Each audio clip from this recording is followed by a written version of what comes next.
trabalho será apresentado por mim e pelo aluno Lucas Furtado de Matos. Oi, eu sou o Lucas e eu tô de boné. Bonézinho. E eu junto com o Hugo vou falar sobre a fuga de cérebro, né? E é isso, né? Fuga de cérebros e aqui, fugiu.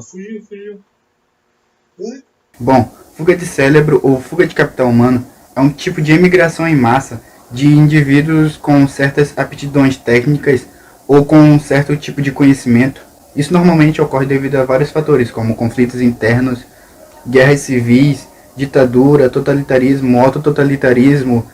Uma fuga de cérebro ela geralmente é considerada filosófica, social, humana e principalmente científica e econômica, uma vez que os imigrados obtêm sua formação devido ao patrocínio do governo. É importante estabelecer o que é uma fuga de cérebros e o que é imigração. A imigração, segundo o bom e velho Google, é a saída espontânea de um país de forma definitiva ou não. Ou também pode ser considerado uma movimentação de pessoas de uma região para outra dentro do mesmo país. Já a fuga de cérebros, segundo o Asaf CGM1 do Braille, é o nome dado à imigração de pessoas com alta qualificação, onde elas deixam seus países de origem, geralmente subdesenvolvidos, como é o caso do Brasil, para exercerem sua profissão em um país mais desenvolvido, como é o caso do Japão, Estados Unidos, Canadá e entre vários outros. A fuga de cérebro pode ser estagnada através do fornecimento de conhecimento científico para a sociedade, para que ela tenha oportunidade de carreiras iguais e dando-lhes oportunidade de provar as suas capacidades. Já o fenômeno inverso, ganho de cérebros, ocorre quando há um fluxo de imigração de pessoas tecnicamente qualificadas para o país, e isso traz graves consequências financeiras. O termo fuga de cérebro foi criado pela Royal Society para descrever a imigração de cientistas, médicos e tecnólogos para a América do Norte na pós-guerra na Europa. A fuga de cérebro, como já citado, é muito comum entre nações em desenvolvimento, como é o caso do Brasil ou como é o caso de ex-colônias africanas. No caso do Brasil, segundo algumas pesquisas, ocorre uma grande imigração de pessoas para a Itália, Estados Unidos, Portugal e Espanha. Um assunto que talvez não seja muito conhecido por vocês, que é o êxodo dos huguenotes. Eu não sei falar isso não, mas é isso.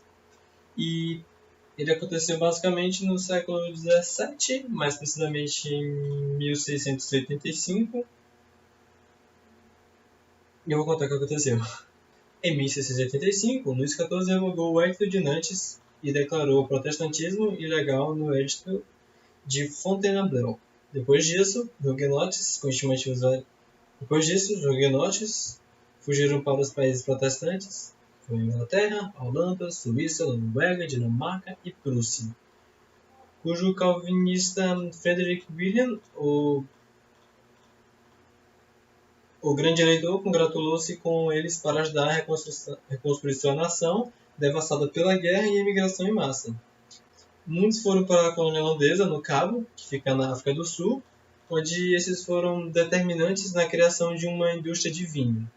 O êxodo de huguenotes na França criou uma fuga de cérebros.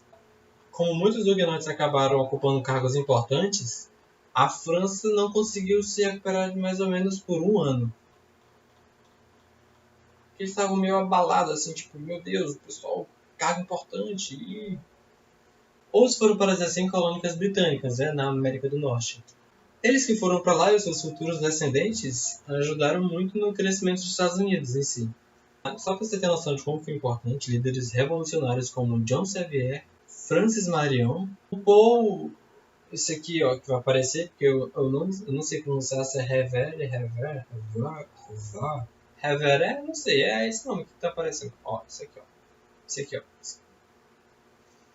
E esses líderes revolucionários foram refugiados de huguenotes. E também outros 7 presidentes que são descendentes de huguenotes. Esses são esses caras aqui, que eu não sei pronunciar, realmente eu não sei pronunciar, né? Fazer o que? Eu não sei pronunciar.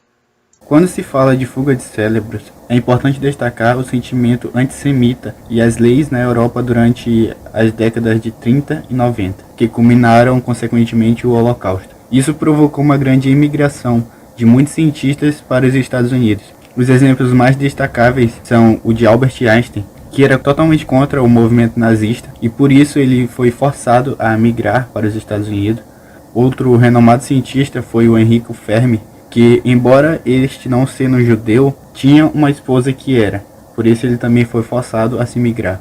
E também o físico-químico Niels Bohr, que também era contra os movimentos nazistas e por isso teve que fugir em 1943 para os Estados Unidos. E agora eu vou falar sobre algumas fugas de cérebro que acontecem aqui no Brasil, que aconteceram, né? Alguns exemplos, casos. Alguns jovens brasileiros, né? Como a Bianca OTT Andrade, Eduardo Faria Sanches, Gustavo Requena Santos, Renata Leonhardt, eles têm mais em comum do que apenas pouco tempo de carreira e a sua nacionalidade. Brasil. Esses nomes que eu citei agora, todos eles são doutores e resolveram deixar o país em busca de melhores condições para seus empregos, né? Porque eles querem fazer mais. Mais do que aqui permite. Só para você ter uma noção, teve um caso de um biólogo que ele estudou por mais de 10 anos da vida dele, foi mais ou menos de 2003 até 2015. Só estudando mesmo, fazendo faculdade, doutorado, essas coisas. Ele estudou aqui no Brasil, né, brasileiro, e ele foi fazer doutorado lá em uma faculdade da Inglaterra. E ele estava fazendo um projeto sobre macacos, só que infelizmente, por uma questão técnica, não deu para terminar o projeto dele. Era promissor, mas por uma questão técnica não era possível fazê-lo. Eu não sei qual foi, não estava escrito lá. Mas basicamente, esse cara, que estudou pra caramba, deu tudo de si, foi fazer faculdade no exterior. Quando voltou pro Brasil, que acabou o doutorado dele lá na Inglaterra, ele teve que fazer bico, porque não tinha emprego para ele. Foi fazer bico de muita coisa. Professor de surfing, foi garçom, trabalhava em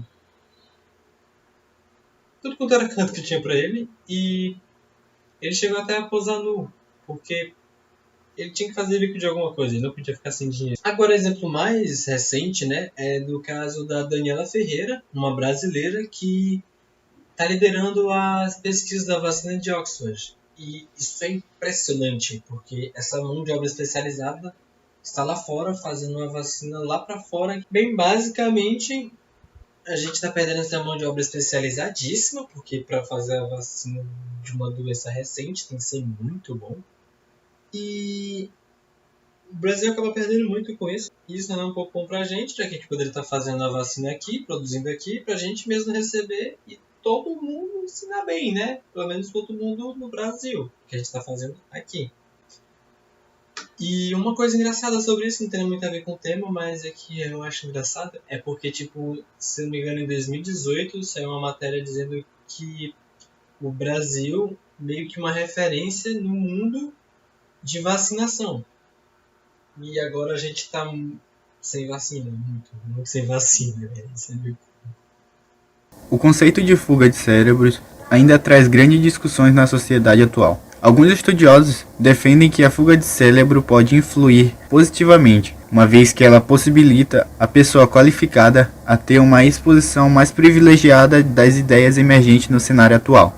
Essas pesquisas também alegam que, com o material científico disponível no Brasil, seria muito conveniente que isso acontecesse, uma vez que o Brasil é um país completamente ausente de recursos tecnológicos comparado a países desenvolvidos. No entanto, há de se pensar também que há uma potencial perda de talentos em curso, motivada pela busca de melhores condições do trabalho no exterior. O país que perde os cérebros perde ao mesmo tempo uma grande potencial de inovações desenvolvidas por seus nacionais, mas para uma outra nação. Isso causa um enorme dano à economia e ao desenvolvimento de países pobres, que carecem desses profissionais e poderiam fazer um ótimo uso de seus conhecimentos. A fuga de cérebro, por mais que seja um ato legal, onde o Estado está presente, pode carregar consigo toda uma burocracia e até mesmo um preconceito pelo fato do indivíduo ser de outro local, o que nos leva a pensar se a fuga de cérebro é realmente um processo bom para ambos os lados. E agora eu vou falar como que resolve esse problema. Na verdade é bem simples, bem resumido mesmo. Você tem que basicamente investir na educação, não só na faculdade em si de pesquisa, mas desde o começo, para incentivar as pessoas a seguir esse caminho, né, de estudos, que basicamente a pessoa estuda muito. Então, é um investimento nas escolas, muito investimento, e é isso basicamente. Sim, eu tô de boné. De noite, tô de boné. Tá bom?